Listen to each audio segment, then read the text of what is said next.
Okay, so this would be a feedback slash critique for who is this? LBD. Nice. I don't think I've given you feedback before, so I'll just give you the usual breakdown. You might know me as Shazam on some Discords. In AK Discord, I think I go by Captain Schmuck, which is a joke between me and Kin. Long story, whatever. It's not that long, but I don't care about explaining it. Alright, let's just do the usual breakdown. I am by no means a Tekken professional, right? I'm just someone who enjoys Tekken a lot, plays a lot of Tekken, and has watched a lot of Tekken. And I'm simply providing my perspective in saying, based on my knowledge for Tekken, here's where I think you could be improving on and where you want to kind of explore these options a bit more, right? It is by no means gospel. It is by no means the words of a professional here, right? I'm just someone as a fellow Tekken enthusiast where I'm kind of like, hey, this is what I've seen work for a lot of other people and work for me, and it can work for you here, right? All it is at the end of the day is food for thought. If it helps in any way, shape, or form, I'm happy, right? So, where's the frame data? Now, with that being said, I don't know if you're new to the game or not. You seem to be fighting early level opponents. And like beginner, intermediate, whatever. You're not fighting pros, right? You're not fighting like Tekken God Primes over here. So I will be trying to discern what exactly I view as a fundamental. Like some of this advice is going to be, you're not going to see the rewards right away because they're a lot more subtle, but they will help build good habits for the future, right? And that's going to be more of a long-term strategy. And then some of the feedback I have for you will be more so, hey, in the short term, if you just want some wins, you just need to do this, right? And we'll talk about why or why not those strategies in the long run don't necessarily hold up as well, right? Let's keep going. So like right here, you have a pretty good habits built up, right? You're not like consistently throwing out power moves, right? You're just trying to poke here and there. You're using low commitment, low risk moves. And even though the reward isn't as high, you're still getting a pretty good amount of chip damage, which is already solid. And you're playing pretty patiently. You're not running into the Lili, which is good. Where do we feel like you start faltering is that your whiff punishment could use a little bit more work. And you'll see what I mean in a second, but let's continue watching. So you just got hit with a move, right? And you're I don't know if this is like a habit that you have, but you just got hit with the move. Your opponent has frame advantage, right? 90% of the time, if you get hit with a mid or a high, the opponent has frame advantage, right? Maybe 100% of the time. Only really, like besides unblockables, I guess, only thing I know that's like negative on hit are lows, right? Because they're OP. But so why immediately press back 4 in that situation, right? If you're going to be challenging your opponent's frame advantage, why would you use a 15 frame move? I think you need to experiment more. When you're under pressure, what moves are you really pressing here, right? You have back 1, you have jabs, you have down forward 1. Sometimes down 4. Down 4 is very subtle but very powerful tool under pressure, right? And you have to experiment with that. I would not necessarily be like, oh, I just got hit, I'm under pressure, let me press back 4.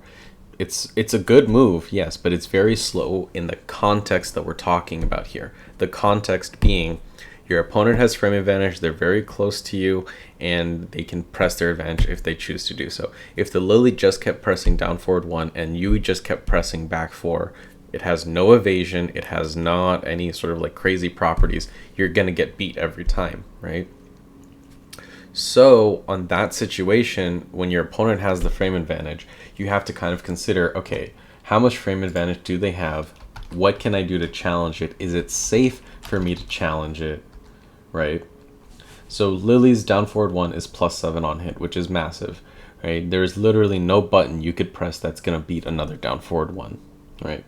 In those situations, you just kind of go, I think I'll just block here, right? Immediately going for, I'm going to press a button is not bad, right? Like there are times where you want to challenge your opponent's offense, but you have to think about like, is this really when I want to press something? Do I know what they're going to do next? Do I have the knowledge of this player to be like, you're not going to use your frame advantage properly. I'm going to challenge you here, right?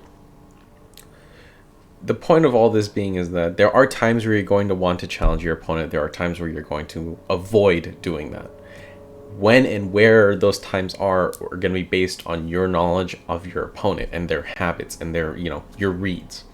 So try to make those educated judgments, right? A lot of Tekken is just you weigh the pros and cons, you weigh the risk versus the reward, and then you act accordingly, right? Anyway, long-winded explanation of when you're -7, right, or the opponent is +7, whatever the situation, pressing a 15 frame move isn't necessarily in your best interest, right? And arguably pressing something like a jab isn't always in your best interest, because an opponent can smell that like, oh, he's just challenging my buttons with these really slow moves. I can just press like a counter hit launcher, or I can just press my faster button and continue to press my advantage.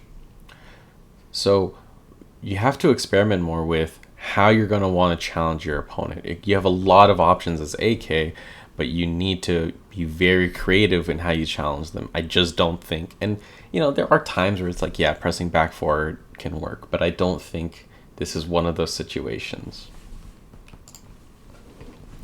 So you see here, right, like Kin already talked about it. I'm not going to mention 2-1 being used as keep out, but you see like the Lili just kind of like spazzing out and trying to do like Hayashida step or some shit, right? So when the opponent is just spazzing out like that, right, why not just throw a big ass power move, right? Or do like a dash block in or something, right? Like let's analyze this, right? With all the Lili's doing right here, you think she's gonna be able to, sidestep CD1 if you did that? Is she gonna duck CD1 on reaction, something like that? And alternatively, when your opponent's just spazzing out like this, right? Look at the positioning you're in, right? You're standing still. You do a sidestep to try and disalign yourself from the wall, which I agree with. I think that was a good decision. But then you try to go for like a keep out move because maybe you're expecting her to approach, right? I think you want to first make sure that you are disaligned from the wall as much as possible, right? You have to consider your stage positioning here. What is my opponent's stage positioning? Do they have the advantage? Is my back to the wall, right? Because you're facing Lili, I think your goal should be getting Lili's back to the wall as soon as possible, because you want to restrict your opponent's movement options. So to do that, right, you can easily just do that by stepping with the Lili and trying to reposition yourself so that their back is to the wall. Immediately committing to the move is a bit of a risky play, right? First, you have to confirm that like she's actually running in at you, right? There's no point in whiffing out a bunch of keep out buttons if the opponent is not actually throwing themselves at you. And they're not really, not for the most part. It's usually they'll close in the distance and then press down forward 1. And it's just those situations aren't exactly where you go, yeah, let me throw jabs out into this, right? I feel like you can focus more on a little bit more movement before initiating the offense.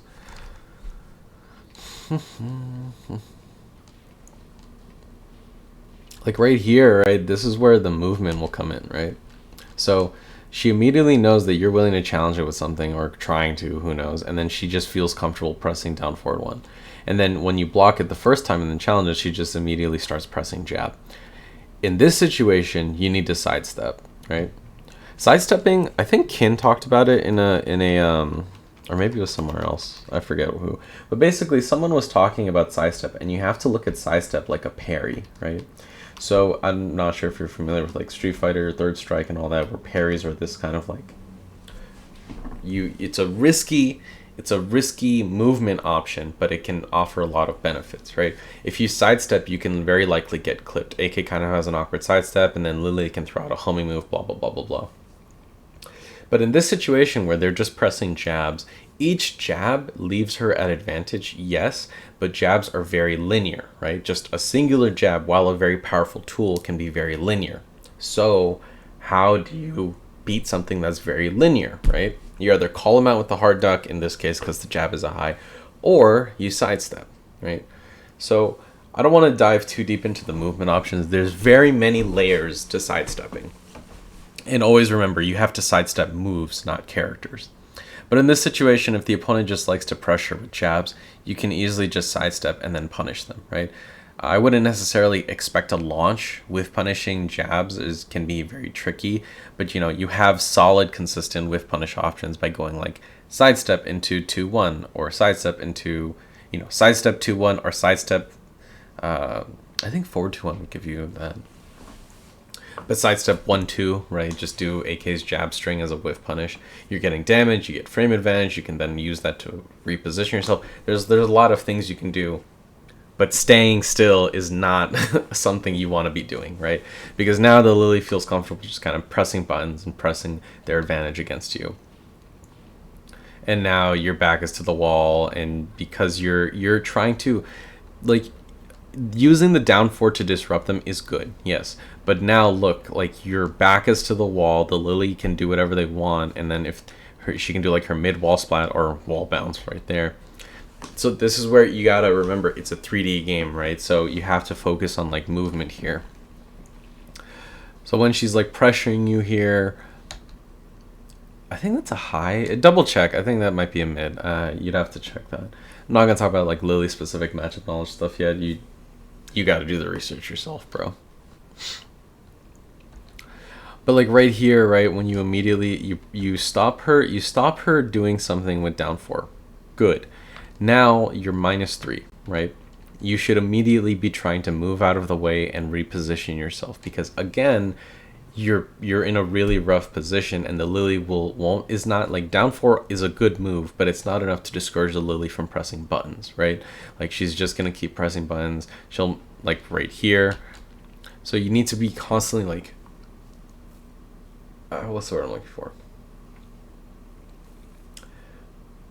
Figure out the risk reward of your options, right? So down 4 hits, you can either press another move out of the way, or press another down 4 or something, right? And each of those has their own varying degrees of risk reward, right? If you press another move, you have like a -3, disadvantage here. It's not the worst, but it's very easy for the Lili to press anything and then beat you, right? But you can also press another down 4, right? It'll high crush. They're not likely to expect it because nobody online fucking blocks low, right? But it's like, okay, well, you're getting some chip damage in, but it's not quite like a very, high momentum situation. You're not getting a lot of reward out of it. And you kind of need that right now because the Lili's putting on the pressure. And you either have to stop their pressure by a big call out, or, punishing them to make them stop. Or you can do movement, right? And why is, there's no immediate reward when it comes to movement, right? Because, you don't damage the opponent. But it's very, again, rewards come in many shapes and sizes, right? The reward doesn't necessarily always have to be, oh, I got to get chip damage on my opponent, or I got to make my opponent freak out, or whatever. It doesn't have to be like this strictly damage and momentum thing, right? Getting out of the wall, getting away from the wall is just as much of a reward as punishing the opponent here in this situation, right? Because you have to look at it in who has the advantage right now, right? Right now it's the Lili. She has the health advantage. Well, before she didn't, she still kind of did have the health advantage, but she has the pressure advantage. Your back is to the wall. You can't do anything. And if you simply move, right? If you try to sidestep, if you try to fight yourself out of the wall, you might not get damage, but you save yourself, and you take away the Lili's advantage of her positioning, which is the most important thing here, right? So when you're fighting an opponent, remember, there are many ways to quote unquote have advantage, right? It's not always going to be plus frames. It's not always going to be damage. It can be something as subtle as just positioning, right? Because that will dictate what offense you can do, what defense your opponent is forced to rely on, etc., etc., etc. There's a lot of layers to it. So experiment with your options. Even my recommendation of just relying on movement might not always be the correct choice. That'll depend a lot on your opponent. To keep things simple though, I think right here the goal should have been disrupt them, and then immediately when you can recover and standing, start sidestepping, getting away from the wall. Okay. Let's continue. Like right here, right? The Lili is sidestepping you because she knows that, like, okay, you're gonna press a button, you're gonna press something linear. You haven't taught them to be scared about sidestepping. I think Howie was talking about it, about, hey, press down forward 2 so they don't just like sidestep all over you. Down forward 2 is a top 5 AK move. Arguably one of his best, if not one of the best for sure. Because in this situation, right? At any point they decide to sidestep like that, right? Down forward 2's homing is just going to shut all of that down. So you don't have to worry about it. You don't have to worry about getting wall splat like right here, right? Why are you moving now? You don't have to worry about getting wall splat here, right? You just immediately shut all this down. It'll likely be a counter hit launch because the Lili is just going to press a button immediately, right? And you have to use your homing moves. Tracking can be very iffy against Lili because she can just accept stuff other characters can't. It's just how it be. It is how the game is designed. So you're going to have to use your homing moves, but you have powerful homing options, right? But again, it's that situation of you're very passive, which is good. You're very patient, which is good. But there are times where you have to be assertive. Not necessarily aggressive, but you can't let your opponent walk all over you like this, right? The Lili is just pressing all these buttons, and these situations aren't set in stone. I'm pretty sure you can backdash or down forward 1 pretty easily. You'd have to lab which direction you want to step it, but you have options, right? Don't just sit there and block. Don't just let the opponent press all the buttons they want over you, right? You can challenge them, and it doesn't always have to be with moves, right? Movement is also an option.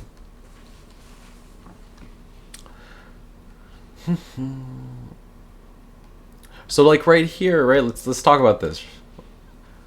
Why are you giving up? You have the advantage. The Lili's movement is restricted because she can't backdash. She can still sidestep, but you have homing options that'll cover it for the most part, right? Especially at this distance, she's not going to step forward 3, right? That move is homing, right? And you're the one, and if you have like the skill for it, you can do tombstone and shit, like, rage drive tombstone. But her back is to the wall, and now you can use a lot more options, like forward 4. If she whiffs something, you can do shoulder, right? You can do a lot of pressure here. So why are you giving that up, right? Why are you just backdashing? What are you hoping for? Now the Lili sees that, oh, they can just escape the wall for free, and then they can put pressure on you, and now all of a sudden you're in this annoying situation of you got to deal with her offense again. And the thing about it is, like, yeah, you can make the safe play of like, oh, I don't want to put on too much risk on yourself because you'll die. But the alternative can also be true, right? Like, oh, I don't want to put this much risk. I have to put this much risk on myself because I need a big momentum in my favor, right? You have throws, you have your rage drive, you have powerful mid wall splatting options. You have a lot of options to sort of make a comeback here. But just backdashing and then sacrificing your advantageous position is not one of them.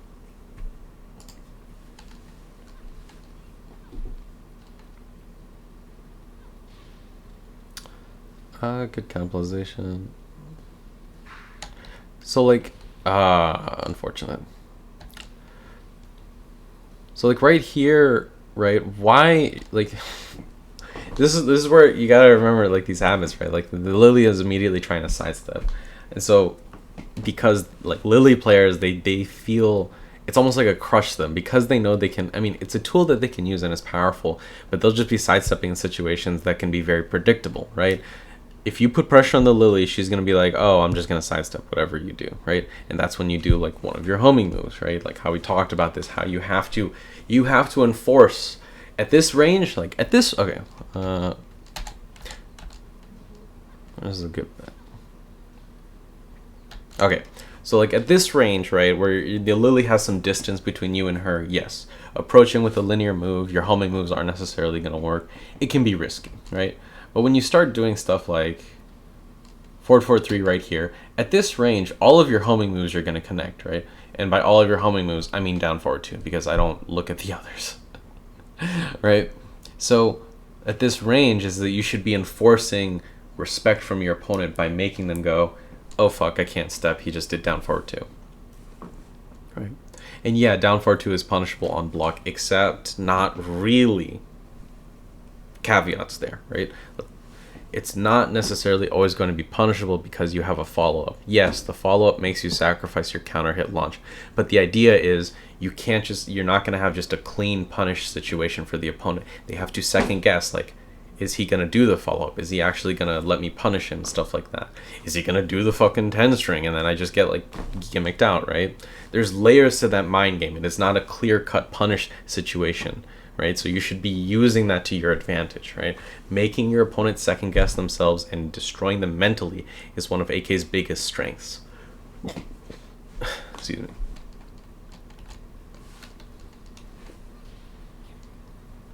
Unfortunate.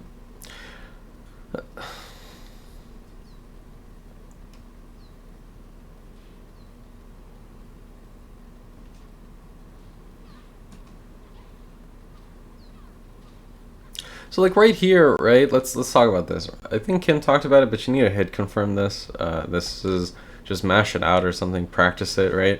If you're hitting back 4, you're losing out on a bunch of damage by not getting the full animation. And if you're not getting the full animation, you're not using the move to its full potential. But another thing is that right here, right, when she just does hop kick, this should have been a dark upper, right? And yeah, that can be a bit tough. Obviously on reaction, you're not, you got to practice those things. But it could have at least also been forward 2-1. It could have been immediate, like, I guess your own hop kick. Maybe it would have whiffed. I'm not sure. It could have been definitely shoulder as a whiff punish, right? So you have to also, you can't just, again, the issue is that, yes, you are playing patiently, right? But now you're leaning into passive territory. There's a difference between being patient and being passive, right? If you're just letting your opponent press all these buttons, if you're just letting your opponent just pressure you like that, you're not really playing the game, right? You're just kind of letting your opponent do whatever they want. And a big aspect of playing patiently is punishing properly, right? So you don't have to know every block punish in the game, right? There's 50 million characters and moves in this game, but you have to at least understand that, like, if my opponent whiffs something, that's a punish opportunity, right? And there are degrees to it, right? Like, not every whiff was created equal, right? Like wall rank backlash or some shit. But you have to be ready for those punish opportunities, because that's how you're going to get a lot of damage as AK, right? Like a whiff punish dark upper, or whiff punish forward 2-1, right? Easy mode punish, right? It's literally probably one of the only reasons King is good, right? Because he took AK's forward 2-1. So your opponent should not, they should feel scared to be pressing these buttons, right? They can't just be whiffing buttons in neutral like that, and you should make them remember why. So I'd highly recommend working on some whiff punishment here.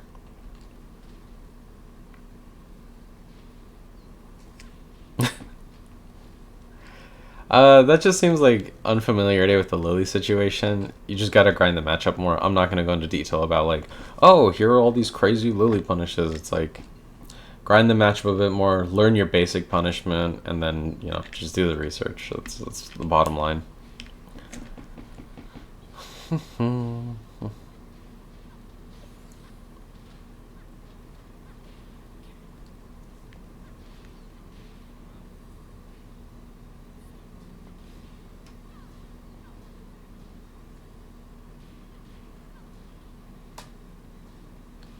So okay, so like right here, right? Like, okay, let's analyze these situations, right?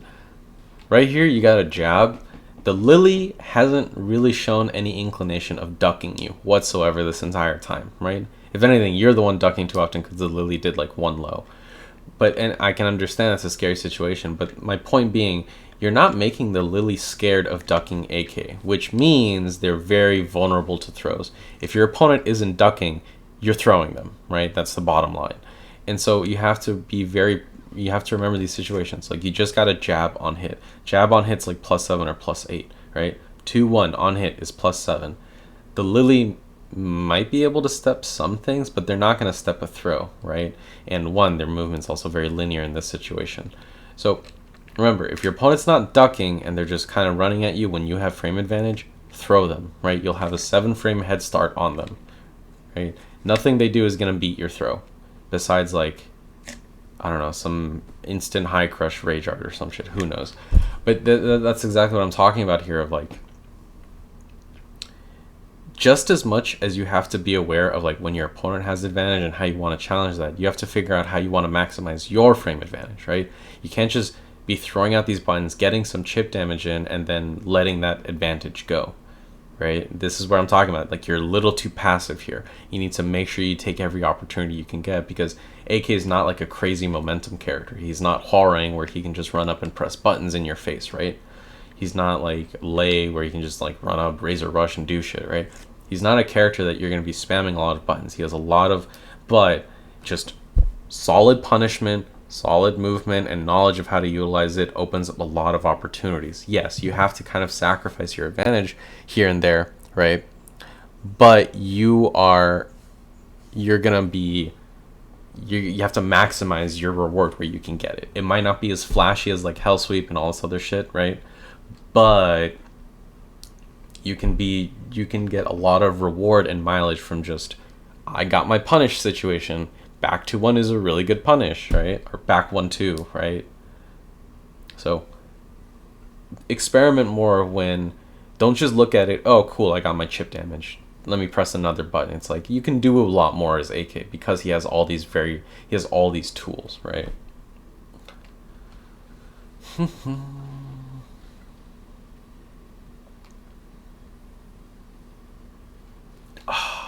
You tried. Good try. You tried. It's funny because she looks like in the air, but you floated her. That's really funny.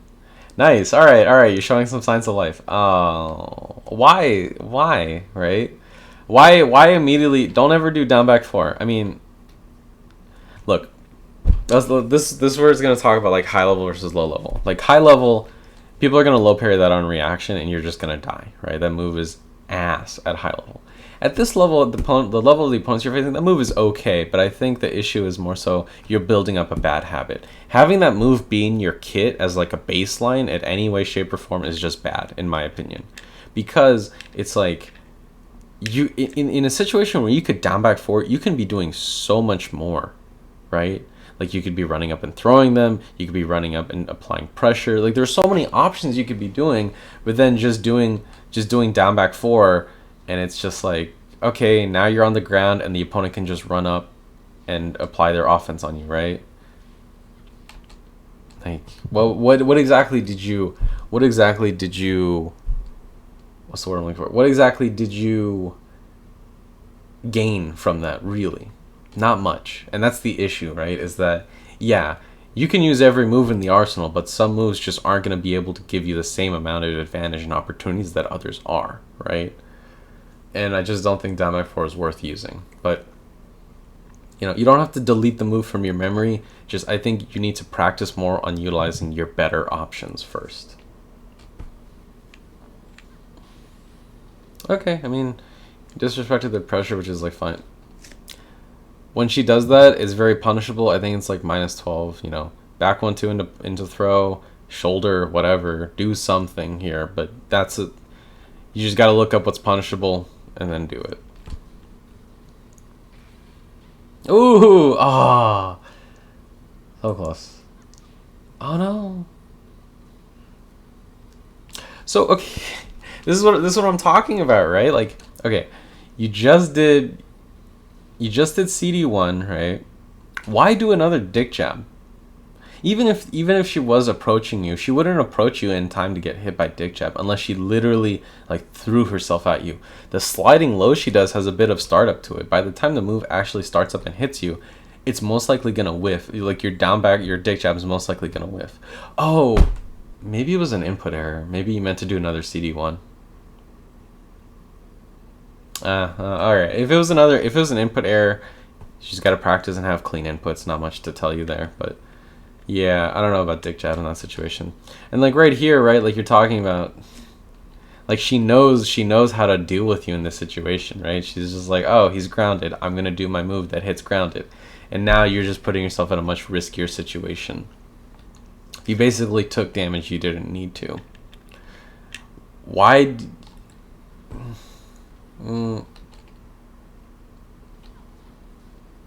She was dead there. Okay, well.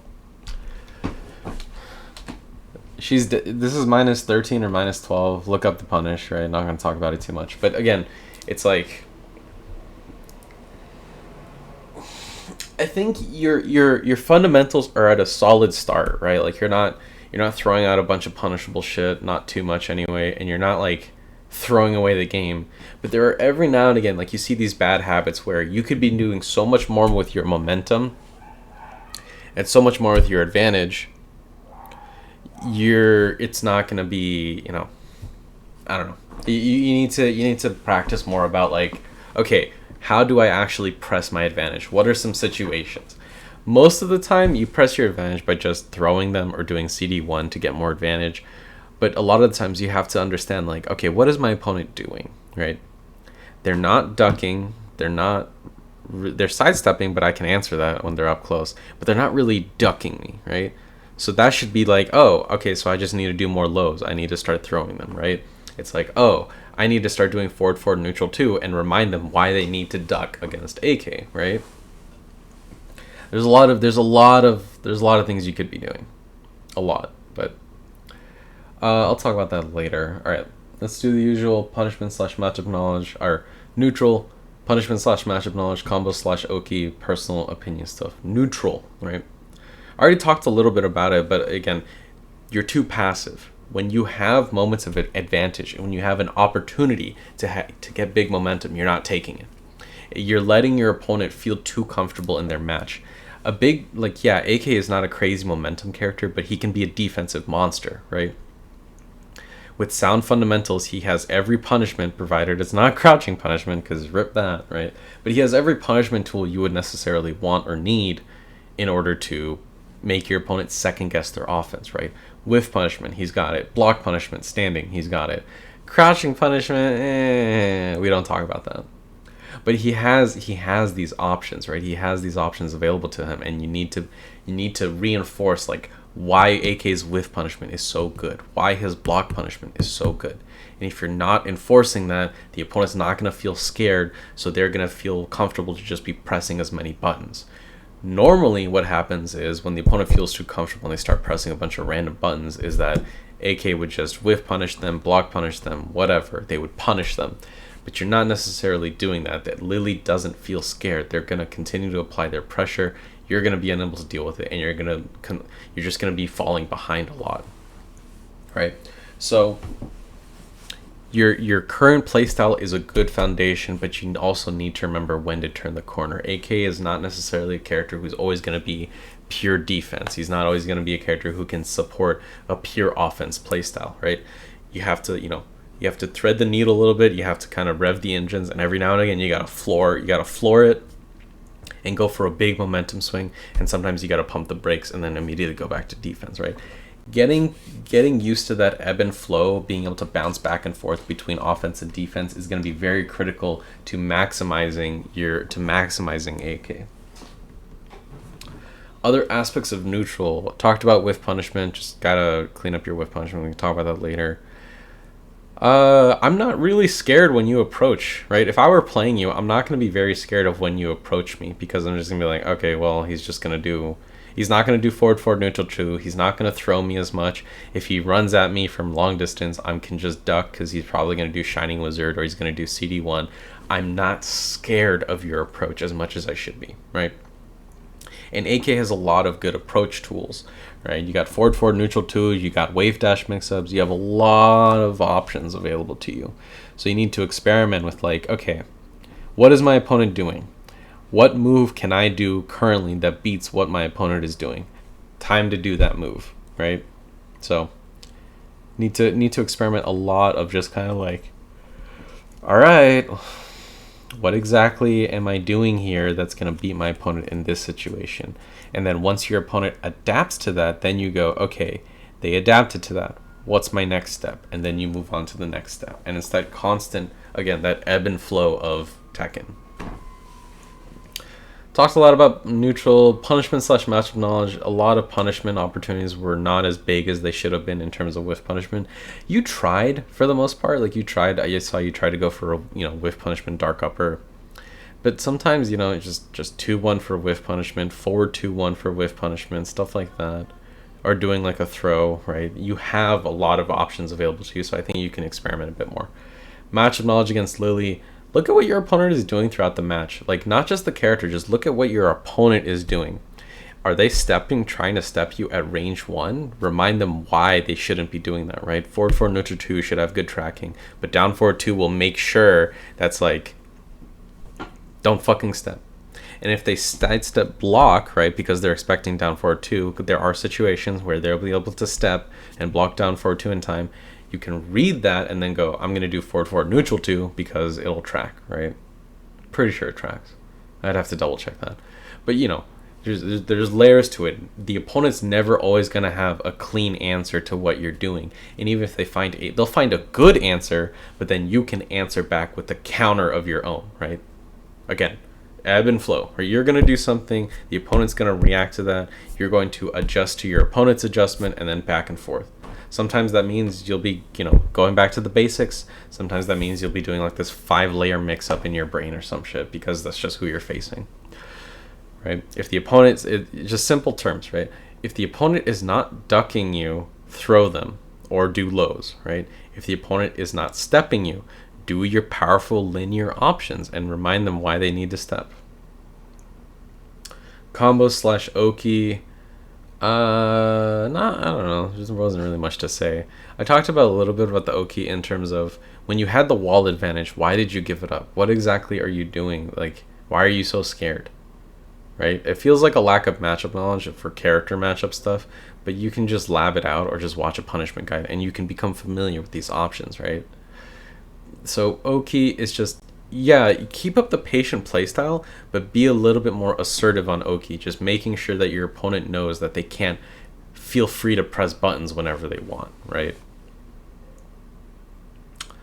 Combo / Oki. Combos are fine. I don't really saw anything. There wasn't really that many big combo opportunities. Personal opinion stuff, right? You use one jab every now and again, but I think you're underestimating the power of like how powerful just a simple jab can be. And I think you should look into, some guides and videos about why it's such a good tool. And there's plenty of videos out there. I'm not going to go into too much detail, but just basically it's super fast. It gives you frame advantage, whether it's on block or hit, which you can then use to further supplement your offense, right? Just doing jab and a down forward 1, super powerful option, very underrated. And so, you gotta experiment with that a bit more. Oh, move, sidestep. You gotta just lab these situations out. The most basic situation that's universal against like 90% of the cast is that if your opponent does a lot of 1 jabs, you can sidestep, right? I don't think there is a single 1 jab in the game that tracks. That'd be pretty fucking funny. Jab strings track to some degree. 1-2 will track, right? But just doing a jab, if your opponent's just doing jab, down forward 1, jab, when you read that they're gonna go for a jab, you can either duck or just sidestep, right? So experiment a bit more. Yeah, the Lili can sidestep, but we're not worried about that. We're worried about, okay, under pressure, what can I do? Use forward, neutral 2, the move is busted. Just do it. Throw your opponent more if they're not ducking, right? Just, again, I don't want to give the whole spiel again. Anyway, those are my thoughts. Let me know what you think. Let me know if you have any comments, questions, concerns. If something I said you're like, that doesn't make any fucking sense, let me know, right? If you have any questions, feel free to ask, right? Everybody in the Discord super helpful. Kin, when he's not being a Greek, when he's not being a PhD student or whatever the fuck he's doing. Super nice guy, super helpful. Howie, absolute amazing resource, right? And there's plenty of solid AK players in the Discord that will, if you ask the questions, you're like, what should I be doing in this situation? you'll more often than not get lots of good advice, right? Shin Socks, I don't know how he pronounces it. Jamie, all of them super good players, knowledgeable about the game, and they'll be able to tell you like, do this, do that. If we're talking about, gimmicks that will just, I guess I didn't talk about it that much, but like, what are some short-term rewarding strategies? Just start throwing your opponents. Nobody's breaking throws at Warrior, right? At yellow ranks or whatever, they're not breaking throws. They're just focused on implementing their offense, and maybe they have like some basic punishment in their head. But anytime you can start throwing them, just start throwing them, right? It's just kind of how online be. But I think first and foremost, you need to focus more on whiff punishment, like actually punishing the opponent and making them scared of pressing a button. Just pressing back 4 without confirming it is not going to lead to any sort of discouraging. It's not going to discourage your opponent from doing anything, right? Anywho, that is all the thoughts I have. Let me know if you have any comments, questions, concerns, blah, blah, blah. At any point, you're in the Discord. Feel free to ask. All right? Stay safe. Have a good one.